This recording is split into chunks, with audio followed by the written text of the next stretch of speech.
ನಮಸ್ತೆ ಎಲ್ಲರಿಗೂ. Lucky life ಟಿಪ್ಸ್ಗೆ ನಿಮಗೆಲ್ಲರಿಗೂ ಸ್ವಾಗತ.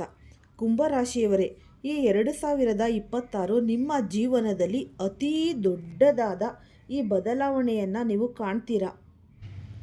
ಹಾಗೆಯೇ ಅತೀ ದೊಡ್ಡ ಜಯವೇ ನಿಮಗೆ ಅಂತ ಅನ್ಬಹುದು. ಯಾವುದೇ ಒಂದು ಈ ಶಬ್ದವಿಲ್ಲದೆ, ಪ್ರದರ್ಶನವಿಲ್ಲದೆ ತಮ್ಮ ಸ್ಥಾನವನ್ನು ನಿರ್ಮಿಸಿಕೊಳ್ಳುವುದು ನೀವು ಈ 2026ರಲ್ಲಿ. ಜನರು ಅರ್ಥ ಮಾಡಿಕೊಳ್ತಾರೆ ನಿಮ್ಮನ್ನು. ತಾವು ಯಾರನ್ನು ಕಳೆದುಕೊಂಡಿದ್ದೀರೋ ಅವರೇ ನಿಮ್ಮ ಮರಳಿ ಬರ್ತಾರೆ ನಿಮ್ಮ ಹತ್ತಿರಕ್ಕೆ. ಅಂದರೆ ಇದು ತಡವಾಗಿರಬಹುದು, ಆದರೆ ಈ 2026ರಲ್ಲಿ ಇದೇ ಆಗುವ ನಿಮಗೆ ಅದೃಷ್ಟದ ಯೋಗ ಅಂತಲೇ ಅನ್ನಬಹುದು. ಈ ಆರೋಗ್ಯ ಮತ್ತು ಈ ಮನಸ್ಥಿತಿಯಲ್ಲಿಯೂ ಕೂಡ ಈ ಸಮತೋಲನ ಕಾಣ್ತೀರಾ. ಮತ್ತು ಅಶಾಂತಿ ಈಗ ದಿಕ್ಕು ಪಡೆಯುತ್ತಾ ಇದೆ. ಇದಂತೂ ನಿಮಗೆ ಈ ಸಾಮಾನ್ಯ ಸಮಯ ಅಲ್ಲವೇ ಅಲ್ಲ. ಈ ನೋವು, ಕಾಯುವಿಕೆ, ಅವಮಾನ ಮತ್ತು ಹೋರಾಟ ಒಂದಾಗಿ ಇವೆಲ್ಲ ಒಂದಾಗಿ ನಿಮ್ಮನ್ನು ಒಳಗಿನಿಂದಲೇ ಗಟ್ಟಿಯನ್ನಾಗಿ ಮಾಡ್ತಾ ಇದೆ ಮತ್ತು ಬದಲಾಯಿಸುತ್ತೆ ಹಂತ ಹಂತವಾಗಿ.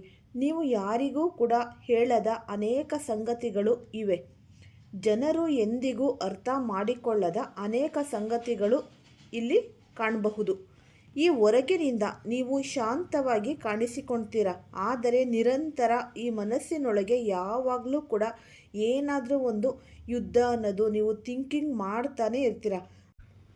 ಏನದು ಮಹಾ ದೊಡ್ಡ ಬದಲಾವಣೆ ಅಂತ ನೀವು ತಿಳಿದುಕೊಳ್ಬೇಕಾ? ಹಾಗಿದ್ರೆ ಈ ವಿಡಿಯೋವನ್ನು ಫಸ್ಟಿಂದ ಹಿಡಿದು ಕೊನೆ ತನಕ ಸ್ಕಿಪ್ ಮಾಡ್ದಲೇ ನೋಡಿದ್ರೆ ತುಂಬಾ ಉಪಯುಕ್ತವಾದ ಮಾಹಿತಿ ನಿಮಗೂ ಕೂಡ ಲಭಿಸುತ್ತೆ. ಈ ವಿಡಿಯೋ ಇಷ್ಟ ಆಗಿದ್ದಲ್ಲಿ ಪುಟ್ಟದೊಂದು ಲೈಕ್ ಕೊಡೋದನ್ನ ಮರಿಬೇಡಿ.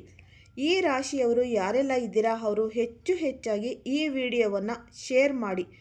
ಓಂ ಶ್ರೀ ಶನೇಶ್ವರಾಯ ನಮಃ ಅಂತ ಕಮೆಂಟ್ ಬಾಕ್ಸ್ನಲ್ಲಿ ಕಮೆಂಟನ್ನು ಹಾಕಿ. ಇಲ್ಲ ಅಂದರೆ ನಿಮ್ಮ ಮನೆ ದೇವರು, ನಿಮ್ಮ ಕುಲದೇವರ ಹೆಸರನ್ನು ಈ ಕಮೆಂಟ್ ಬಾಕ್ಸ್ನಲ್ಲಿ ಹಾಕಿ. ಈ ಕುಂಭರಾಶಿಯವರು 2025ರಲ್ಲಿ ಏನೆಲ್ಲ ಒಂದು ಅವಮಾನಗಳು, ಏನೆಲ್ಲ ನೀವು ಈ ಕಣ್ಣೀರಲ್ಲಿ ಕೈ ತೊಳಿತಾ ಇದ್ರಿ, ಅದನ್ನೆಲ್ಲ ಇವಾಗ ಈ ಶನಿ ಭಗವಾನರು ಅದಕ್ಕೆ ಒಂದು ಈ ಲೆಕ್ಕ ಅನ್ನೋದು ಕೊಡ್ತಾ ಇದ್ದಾರೆ. ಹಾಗಾಗಿ ಆದಷ್ಟು ಸೌಮ್ಯದಿಂದ ವರ್ತಿಸಿ. ನಂತರ ಬೇಗ ಅನ್ನೋದು ನಿಮಗೆ ಕೋಪ ಬಂದೇ ಬರುತ್ತೆ. ಈ ಕೋಪ ಆದಷ್ಟು ಕಡಿಮೆ ಮಾಡಿಕೊಂಡಿದ್ದಲ್ಲಿ ನೀವು ಎಲ್ಲ ಕೆಲಸದಲ್ಲೂ ಈ ಯಶಸ್ಸು, ಈ ಪ್ರಗತಿ ಅನ್ನೋದು ಕಾಣ್ತಾ ಹೋಗ್ತೀರಾ. ನಿಮ್ಮನ್ನು ನೀವು ಒಳಗಿನಿಂದ ಬದಲಾಯಿಸಿಕೊಳ್ಳಬಹುದು. ಈ ಅನೇಕ ಸಂಗತಿಗಳು ಕೂಡ ನಿಮ್ಮಲ್ಲಿ ಅಡಗಿವೆ, ಎಂದಿಗೂ ಅರ್ಥ ಮಾಡಿಕೊಳ್ಳದ ಈ ಅನೇಕ ಸಂಗತಿಗಳು. ಹಾಗಾಗಿ ನೀವು ಈ ಹಲವಾರು ಬಾರಿ ಎಲ್ಲವನ್ನ ಬಿಟ್ಟು ಬಿಡಬೇಕಪ್ಪ ಅಂತ ನಿಮ್ಮ ಮನಸ್ಸಿನಲ್ಲಿ ಅಂದ್ಕೊಂಡಿರ್ತೀರ. ಎಲ್ಲವನ್ನ ಇಲ್ಲಿಗೆ ಸ್ಟಾಪ್ ಮಾಡಬೇಕು, ಮುಗಿಸಿ ಬಿಡಬೇಕು ಅಂತ ಅನಿಸಿರುತ್ತೆ ನಿಮ್ಮ ಮನಸ್ಸು. ಆದರೂ ಕೂಡ ನೀವು ನಿಂತುಕೊಂಡಿರಿ. ಆ ನಿಲ್ಲುವಿಕೆಯೇ ನಿಮ್ಮ ಅತೀ ದೊಡ್ಡ ಒಂದು ಶಕ್ತಿಯಾಗಿದೆ. ಈಗ ನಡೆಯುತ್ತಿರುವ ಸಮಯ ಆ ಸಹನೆಯ ಉತ್ತರ. ಈ ಮಾತುಗಳು ಕಲ್ಪನೆಯಲ್ಲ, ಕರ್ಮದ ನಿಯಮದ ಮೇಲೆ ಆಧಾರಿತವಾಗಿದೆ. ಏಕೆಂದರೆ ಈ ರಾಶಿಯವರ ಜೀವನದಲ್ಲಿ ಬದಲಾವಣೆ ಹಠಾತ್ತನೆ ಅಲ್ಲ, ಒಳಗಿನಿಂದ ಮುರಿದು ಹೋದ ನಂತರ ಬರುತ್ತೆ. ಈ ಕಳೆದ ಕೆಲ ಸಮಯದಲ್ಲಿ ನೀವು ಗಮನಿಸಿರಬಹುದು, ಯಾರ ಮೇಲೆ ನೀವು ಅತಿಯಾಗಿ ನಂಬಿಕೆ ಇಟ್ಟಿದ್ದೀರೋ ಅವರೇ ಮೊದಲಿಗೆ ಈ ದೂರವಾದರು. ನೀವು ನಿಮ್ಮ ರಕ್ತದಿಂದ ಪೋಷಿಸಿದ ಸಂಬಂಧಗಳೇ ಮೊದಲು ಒಣಗಿದವು. ನಿಮಗೆ ಯಾರು ಜೀವನದಲ್ಲಿ ಅತಿಯಾಗಿ ನೋವು ಕೊಟ್ಟಿರ್ತಾರೆ ಅವರೇ ನಿಮ್ಮ ಕಾಲಡಿಗೆ ಬಂದು ಬೀಳುವ ಈ ಒಳ್ಳೆಯ ಸಮಯ ಬಂದಿದೆ ಅಂತಲೇ ಅನ್ನಬಹುದು. ಆದರೆ ನಿಮಗೆ ತುಂಬ ಸಲ ಅನಿಸಿರುತ್ತೆ, ನಾವು ಬೇರೆಯವ್ರಿಗೆ ಎಷ್ಟು ಸಹಾಯ ಮಾಡಿದ್ದೀವಿ, ಆದರೂ ಪ್ರತಿಫಲ ನಮಗೇನು ಸಿಗ್ತಿಲ್ವಲ್ಲ ದೇವರೇ ಅಂತ ಎಷ್ಟು ಸಲ ನೀವು ಬೇಡ್ಕೊಂಡಿರ್ತೀರ. ಕುಂಭರಾಶಿಯ ಈ ಸ್ವಭಾವವೇ ಹಾಗೆ. ಅಂದರೆ ಲೆಕ್ಕವಿಲ್ಲದೆ ಕೊಡುವುದು, ಆದರೆ ಮಿತಿ ಮೀರಿದಾಗ ಬ್ರಹ್ಮಾಂಡವೇ ಮಧ್ಯ ಪ್ರವೇಶಿಸುತ್ತದೆ. ಈಗ ಆ ಒಂದು ಮಧ್ಯಸ್ಥಿಕೆ ಅನ್ನೋದು ಆರಂಭವಾಗಿದೆ. ನೀವು ಯಾರಿಗೂ ಏನನ್ನು ಸಾಬೀತುಪಡಿಸಬೇಕಾಗಿಯೇ ಇಲ್ಲ. ಸಮಯ, ಪರಿಸ್ಥಿತಿಗಳೇ ನಿಮಗೆ ಮಾತನಾಡುತ್ತೆ. ಇತ್ತೀಚಿನ ದಿನಗಳಲ್ಲಿ ನಿಮಗೆ ಒಂಟಿತನ ಹೆಚ್ಚಾಗಿರುವಂತೆ ಅನಿಸಿರಬಹುದು. ಗುಂಪಿನಲ್ಲಿದ್ದರೂ ಮನಸ್ಸು ಎಲ್ಲೋ ದೂರದಲ್ಲಿರುತ್ತೆ. ರಾತ್ರಿ ನಿದ್ರೆ ತಡವಾಗಿ ಬರುತ್ತೆ ಅಥವಾ ಏಕಾಏಕಿ ಮುರಿದುಕೊಳ್ಳುತ್ತೆ. ಹಳೆಯ ದೃಶ್ಯಗಳು, ಈ ಹಳೆಯ ಮಾತುಗಳು, ಈ ಆಹ್ವಾನವಿಲ್ಲದೆ ನಿಮಗೆ ಬಂದು ಬಿಡುತ್ತೆ. ಇದು ದುರ್ಬಲತೆ ಅಲ್ಲ, ಇದು ಒಂದು ಸೂಚನೆ, ಹಳೆಯ ಅಧ್ಯಾಯ ಅಂತಲೇ ಅನ್ನಬಹುದು. ಈ 2026ರಲ್ಲಿ ಈ ಕುಂಭರಾಶಿಯವರ ಶತ್ರುಗಳು ಯಾರು ಅಂತಲೂ ನಾವು ನೋಡ್ತಾ ಹೋಗೋಣ.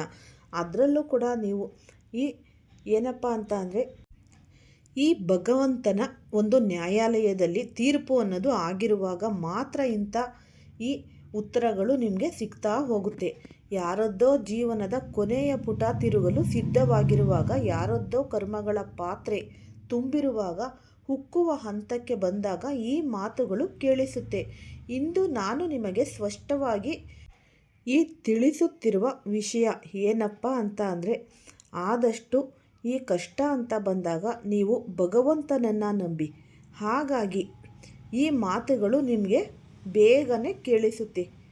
ನಿಮ್ಮ ತೀರ್ಮಾನವು, ನೀವು ಏನೇ ಒಂದು ನಿಮ್ಮ ಶಕ್ತಿ ಮೀರಿ ನೀವು ಒಂದು ತೀರ್ಮಾನ ಅನ್ನೋದು ನೀವು ಲಘುವಾಗಿ ತಗೊಂಡಾಗ, ಇದು ಯಾರಿಂದಲೂ ತಪ್ಪಿಸಲಾಗದ, ತಡೆಯಲಾಗದ, ಅಳಿಸಲಾಗದ ಒಂದು ತೀರ್ಮಾನ ಆಗಿರಬೇಕು. ಯಾರಾದರೂ ನಿಮ್ಮನ್ನು ಈ ಚಿಕ್ಕದಾಗಿ ಅಂದರೆ ಲಘುವಾಗಿ ತೆಗೆದುಕೊಂಡರೆ ಅದರ ಒಂದು ಫಲಿತಾಂಶ ಅಷ್ಟು ಭಯಾನಕವಾಗಿರುತ್ತೆ. ಕೇಳಿದರೆ ಮಾತ್ರವೇ ಆತ್ಮ ಕಂಪಿಸಬೇಕು. ಇಂದು ನಾನು ಅಂದರೆ ಈ ಹೇಳಲಿರುವುದು ಸಾಮಾನ್ಯ ಎಚ್ಚರಿಕೆಯ ವಿಷಯ ಅಲ್ಲವೇ ಅಲ್ಲ. ಇದು ಒಂದು ಸಂಕೇತ, ಅಂತಿಮ ಸಂಕೇತ. ಇದನ್ನು ಅರ್ಥ ಮಾಡಿಕೊಂಡರೆ ಮಾತ್ರ ನಿಮ್ಮ ಜೀವನ ಉಳಿಯಬಹುದು. ಇಲ್ಲವಾದರೆ ಜನರು ದೂರಿಗೂ ಹೇಳಿಕೊಳ್ತಾರೆ, ಹೌದು, ಈ ವ್ಯಕ್ತಿಗಾಗಿ ಮೇಲಿರುವವನು ತೀರ್ಪು ಈಗಾಗಲೇ ತೆಗೆದುಕೊಂಡಿದ್ದ, ಕಣ್ಣುಗಳು ಮಾತ್ರ ತೆರೆದಿಲ್ಲ ಅನ್ನಬಹುದು. ಬಹಳ ಜನರಿಗೆ ಅಂದರೆ ಈ ಮರಣ ಇತರರಿಗಷ್ಟೇ ಎನ್ನುವ ಭ್ರಮೆ ಇರುತ್ತೆ. ಆದರೆ ಮೇಲಿರುವವನು ಒಂದು ತೀರ್ಮಾನ ಅನ್ನೋದು ತೆಗೆದುಕೊಂಡಾಗ ಈ ಮನುಷ್ಯನ ಈ ನಡೆ, ಧ್ವನಿ, ಕಣ್ಣುಗಳಲ್ಲಿ ಬದಲಾವಣೆ ಅನ್ನೋದು ಕಾಣಿಸುತ್ತೆ. ಅವನ ಸುತ್ತಲೂ ಒಂದು ವಿಚಿತ್ರವಾದ ಈ ಭಾರವಾದ ತುಂಬಿದ ವಾತಾವರಣ ಅವನಿಗೆ ಕಾಣ್ತಾ ಹೋಗುತ್ತೆ. ಜೀವನದಲ್ಲಿ ಗಾಳಿಯಲ್ಲಿ ಯಾವುದೋ ಒಂದು ಈ ಕಾಣದ ನೆರಳು ತೇಲುತ್ತಿರುವಂತೆ ಅನಿಸಬಹುದು. ನೀವು ಕೇಳುತ್ತಿರುವ ಈ ಎಚ್ಚರಿಕೆಯನ್ನು ತಮಾಷೆ ಎಂದು ಭಾವಿಸಬೇಡಿ. ಇದು ನಿಮ್ಮನ್ನು ತಡೆಯುತ್ತಿರುವ ಒಂದು ಈ ಕಾಪಾಡುತ್ತಿರುವ ಶಕ್ತಿಯೇ. ನೀವು ಬೀಳುವ ಮುನ್ನವೇ ಆ ಅಂಧಕಾರದಿಂದ ಎಳೆದು ಹೊರತೆಗೆದುಕೊಳ್ಳಲು ಪ್ರಯತ್ನಿಸುತ್ತಿರುವ ಒಂದು ಮಹಾನ್ ಶಕ್ತಿ ಇದು. ಬೀಳುವ ಮೊದಲು ಎಷ್ಟು ಆಳವಾದ ಈ ಅಗುಚಾಟ ಇದೆ ಎಂಬುದು ಮನುಷ್ಯನಿಗೆ ತಿಳಿಯುವುದೇ ಇಲ್ಲ. ಕೆಲವೊಮ್ಮೆ ಈ ಮನುಷ್ಯ ತಲೆಯ ಮೇಲೆ ಈ ಮರಗಳು ಸುತ್ತಾಡುತ್ತಿರುತ್ತವೆ, ಆದರೆ ಅವನಿಗೆ ಅದು ಕಾಣಿಸೋಲ್ಲ. ಅಚಾನಕ್ ಮನೆಯ ಗೋಡೆಗಳಲ್ಲಿ ಬಿರುಕುಗಳು ಕಾಣಿಸಿಕೊಂಡಿರುತ್ತೆ. ಮತ್ತು ಈ ಮೊಬೈಲ್ಗಳಲ್ಲಿ ಪದೇ ಪದೇ ಕೈಯಿಂದ ಮೊಬೈಲ್ಗಳು, ನೀವು ಏನೇ ಕೆಲಸ ಮಾಡ್ತಾಯಿದ್ರು ಕೆಲಸ ಮಾಡಿಲ್ಲ ಅಂತ ಅಂದ್ರೂ ಸಡನ್ನಾಗಿ ಬಿದ್ದೋಗೋದು, ಈ ರೀತಿ. ಮತ್ತು ರಾತ್ರಿ ನಿದ್ರೆ ಮಧ್ಯೆ ನೀವು ಎದ್ದು ಕಣ್ಬಿಟ್ಟು ನಿಮಗೆ ಎಚ್ಚರ ಆಗೋದು, ಕಾರಣವಿಲ್ಲದೆ ಕೆಟ್ಟ ಕನಸುಗಳು ಬೀಳುವುದು, ಎದೆಯಲ್ಲಿ ಭಾರವಾಗಿರುವ ಅನುಭವ ಬರುತ್ತೆ, ಯಾವುದೋ ಒಂದು ಚಿಂತೆಗಳಿಗೆ ಈಡಾಗೋದು. ಮತ್ತು ಏನು ನೀವು ತುಂಬಾ ಆಹಾರ ಎಲ್ಲ ತಗೊಂಡಿದ್ರೂ ಆದಷ್ಟು ಮೈಕೈ ನೋವು ಬಂದು ಈ ತಲೆನೋವು ಬರೋದು.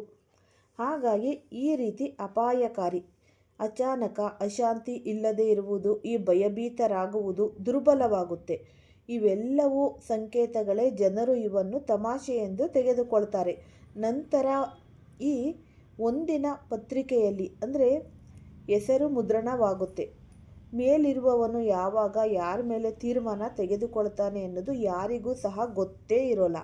ಹಾಗಾಗಿ ಸಾಧು ಅಥವಾ ಈ ದೇವದೂತನಿಗೂ ಮುಂಚಿತವಾಗಿ ಗೊತ್ತಾಗಲ್ಲ.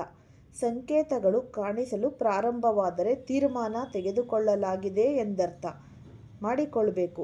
ಇಂದಿನ ಕಾಲದಲ್ಲಿ ನಾವು ನೋಡುತ್ತಿರುವ ಸಂಕೇತಗಳು ಸ್ಪಷ್ಟವಾಗಿ ಹೇಳುತ್ತಿವೆ, ಯಾರೋ ಒಬ್ಬರ ಒಂದು ಜೀವನದಲ್ಲಿ ಭಾರಿ ಆಘಾತ, ದೊಡ್ಡ ಘಟನೆ, ಅಂಥದ್ದೊಂದು ಕ್ಷಣ ಬರಲಿದೆ. ಅದರ ನಂತರ ಜೀವನ ಹಿಂದಿನಂತಿರದು. ಹೌದು, ಈ ತೀರ್ಮಾನ ಸಂಪೂರ್ಣವಾಗಿ ಕರ್ಮಗಳ ಮೇಲೆ ಆಧಾರಿತವಾಗಿರುತ್ತೆ. ಕರ್ಮಗಳು ತುಂಬಾ ಭಾರವಾದಾಗ ಮೇಲಿರುವವನು ಕೂಡ ಹೇಳ್ತಾನೆ, ಇನ್ನು ಸಾಕಪ್ಪ, ಸತ್ಯವನ್ನು ಹೊರತಂದು ನ್ಯಾಯ ಮಾಡು. ಆದರೂ ಇನ್ನೂ ಒಂದು ಕೊನೆಯ ಒಂದು ಆಸೆ ಅನ್ನೋದು ಉಳಿದಿದೆ, ನೀವು ಇದನ್ನು ಅನುಭವಿಸುತ್ತಿದ್ದರೆ, ನಿಮ್ಮ ಮನಸ್ಸು ನಿಮಗೆ ನಿರಂತರವಾಗಿ ಭಯ ಮತ್ತು ಅಶಾಂತಿಗೂ ಕೊಡುತ್ತಿದ್ದರೆ ಅರ್ಥವನ್ನು ನೀವು ಆಗಲೇ ಮಾಡಿಕೊಳ್ಬೇಕು. ಎಚ್ಚೆತ್ತುಕೊಳ್ಬೇಕು, ಜಾಗ್ರತೆಯಿಂದ ಆದಷ್ಟು ನಡೆದುಕೊಳ್ಬೇಕು.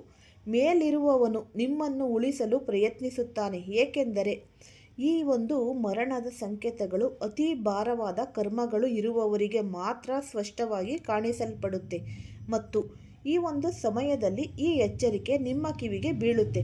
ಅಂದರೆ ನಿಮ್ಮನ್ನು ಇನ್ನೂ ತಡೆಯುವ ಪ್ರಯತ್ನ ನಡೆಯುತ್ತಿದೆ ಎಂಬುದೇ ಇದರ ಅರ್ಥ. ಅದಕ್ಕಾಗಿ ನೀವು ಸಾವಿರಾರು ಜನರು ಮಾಡಿದ ತಪ್ಪನ್ನೇ ನೀವು ಕೂಡ ಮಾಡುತ್ತೀರಿ, ಮತ್ತೆ ಪಶ್ಚಾತ್ತಾಪ ಪಡುತ್ತೀರಿ. ಮನುಷ್ಯನ ಜೀವನದಲ್ಲಿ ಕೆಲವೊಮ್ಮೆ ಅದೃಷ್ಟ ಅನ್ನೋದು ಅಚಾನಕ್ಕಾಗಿ ಕತ್ತಲಾಗ್ಬಿಡುತ್ತೆ. ಕಾರಣವಿಲ್ಲದೇ ಮನೆಯಲ್ಲಿ ಒತ್ತಡ ಅನ್ನೋದು ಪ್ರಾರಂಭವಾಗುತ್ತೆ. ಅಕಾರಣ ಕೋಪ ಬರುತ್ತೆ. ಸಣ್ಣ ಸಣ್ಣ ಮಾತಿಗೂ ಜಗಳಗಳು ಮನೆಯಲ್ಲಿ, ಮತ್ತು ವಾದ ವಿವಾದಗಳು, ಕಷ್ಟ ಕಾರ್ಪಣ್ಯಗಳು, ವಸ್ತುಗಳು ಒಡೆಯುವುದು ಮತ್ತು ಗಾಯಗಳು, ಪದೇ ಪದೇ ದಾರಿಯಲ್ಲಿ ಅಡ್ಡಿಗಳು, ಇವೆಲ್ಲವೂ ಮೇಲಿರುವವನು ನಿಮಗೆ ಈ ಸಣ್ಣ ಸಣ್ಣ ಸೂಚನೆಯ ಮುಖಾಂತರ ಇದನ್ನು ಕೊಡ್ತಾ ಹೋಗ್ತಾನೆ. ಒಂದು ಸಣ್ಣ ವಿಷಯಕ್ಕೆ ನಿಮಗೆ ಅಗಾಧವಾದ ಒಂದು ಕೋಪ ಬರೋದು, ಮಾತಿಗೆ ಜಗಳ ಆಗೋದು, ಏನೋ ಒಂದು ನಿಮಗೆ ಮನಸ್ಸಿನಲ್ಲಿ ನೆಮ್ಮದಿ ಇಲ್ಲದೆ ಇರುವ ಹಾಗೆ ಆಗೋದು, ಹೀಗೆಲ್ಲ ಆಗ್ತಾ ಹೋಗುತ್ತೆ. ಇದರ ಸೂಚನೆಗಳು ಭಗವಂತ ನಿಮಗೆ ನೀಡುತ್ತಾ ಹೋಗ್ತಾನೆ. ನಂತರ ಈ ಆಳುವ ಆಕಾಶವು ಸಿಗುವುದಿಲ್ಲ. ಕೆಲವರ ಭಾಗ್ಯದಲ್ಲಿ ಅಚಾನಕ್ ಮತ್ತು ಲಾಕ್ ಕೊಡುವ ಅಂತ್ಯ. ಈ ಸಹೋದರನ ಮೇಲಿನ ಒಂದು ತೀರ್ಮಾನ ತೆಗೆದುಕೊಳ್ಳಲು ಒಂದು ಸಮಯ ಅನ್ನೋದು ಬಂದಾಗ ಮನುಷ್ಯನಿಗೆ ತನ್ನನ್ನು ಉಳಿಸಿಕೊಳ್ಳಲು ಈ 5 ನಿಮಿಷವೂ ಸಿಗುವುದಿಲ್ಲ. ಈ ಚೀರಾಟ ಮತ್ತು ಈ ಸಣ್ಣ ಸಣ್ಣ ಅಪಘಾತಗಳು ಮತ್ತು ಈ ಕಾಯಿಲೆ, ಈ ದೊಡ್ಡ ಆರ್ಥಿಕ ನಷ್ಟ ಮತ್ತು ಗಂಭೀರವಾಗಿ ಈ ವಿಷಯಗಳು ತೆಗೆದುಕೊಂಡಿದ್ದರೆ ಚೆನ್ನಾಗಿರುತ್ತಿತ್ತು ಎಂದು ಪಶ್ಚಾತ್ತಾಪ ಪಡೋದು ಮಾತ್ರ ಅನ್ನೋದು ಉಳಿಯುತ್ತೆ. ನೆನಪಿಟ್ಟುಕೊಳ್ಳಿ, ಈ ರಾಮನಾಮ ಅಂದರೆ ನೀವು ಮನುಷ್ಯನ ಒಂದು ಜಗತ್ತು. ಈ ರಾಮನಾಮ ಸತ್ಯವಾಗುವ ಮುನ್ನ ಮನುಷ್ಯನ ಈ ಕಣ್ಣುಗಳ ಮುಂದೆ ಬಯಲಾಗಲು ಪ್ರಾರಂಭಿಸುತ್ತೆ. ಎಲ್ಲವೂ ಈಗ ಭಾರವಾಗಿ ಕಠಿಣವಾಗಿ ಕಾಣಲು ಪ್ರಾರಂಭಿಸುತ್ತೆ. ಆದರೆ ಯಾರೆಂಬುದನ್ನು ನೀವು ಉಳಿಸಿಕೊಳ್ಳಲು ಸಾಧ್ಯವೇ ಇಲ್ಲ. ಆದಷ್ಟು ನೀವು ಈ ಮಾತುಗಳನ್ನು ಚಿಕ್ಕದಾಗಿ ತೆಗೆದುಕೊಳ್ಳಲು ಹೋಗಬೇಡಿ. ಸ್ವಲ್ಪ ತಡವಾದರೂ ಕೂಡ ಈ ವಿನಾಶ ನಿಶ್ಚಿತ ಅಂತಲೇ ಅನ್ನಬಹುದು. ಜೀವನದ ದೊಡ್ಡ ತಿರುವೊಂದು ನಿಮ್ಮತ್ತ ಬರುತ್ತಿದೆ ಅಂತಲೇ ಅನ್ನಬಹುದು. ನಿಮ್ಮನ್ನು ಬಹಳ ಎತ್ತರದ ಸ್ಥಾನಕ್ಕೆ ತೆಗೆದುಕೊಂಡು ಹೋಗುತ್ತೆ ಅಥವಾ ಸಂಪೂರ್ಣವಾಗಿ ಕೆಳಗೆ ಬೀಳಿಸಬಹುದು. ವ್ಯತ್ಯಾಸ ಒಂದೇ, ವಿಷಯದ ಮೇಲಿದೆ. ನೀವು ಈ ಎಚ್ಚರಿಕೆಯನ್ನು ನಂಬುತ್ತೀರಾ ಇಲ್ಲವೋ ಎಂಬುದರ ಮೇಲೆ ಇನ್ನು ಮುಂದೆ ಈ ಬಹಳ ಗಂಭೀರವಾಗಿ ನೀವು ವರ್ತಿಸಬೇಕಾಗುತ್ತೆ. ಈ ಉಪಯುಕ್ತವಾದ ಮಾಹಿತಿ ನಿಮ್ಮೆಲ್ಲರಿಗೂ ಕೂಡ ಇಷ್ಟ ಆಗಿದೆ ಅಂತ ಭಾವಿಸ್ತೀನಿ. ಇಷ್ಟ ಆಗಿದ್ರೆ ಲೈಕ್ ಮಾಡಿ, ಶೇರ್ ಮಾಡಿ. ಯಾರಾದರೂ ಹೊಸದಾಗಿ ನೋಡ್ತಾ ಇದ್ದರೆ ಅವರು ಕೂಡ ಈ ಚಾನಲ್ಗೆ ಸಬ್ಸ್ಕ್ರೈಬ್ ಮಾಡ್ಕೊಳ್ಳಿ. ಧನ್ಯವಾದಗಳು.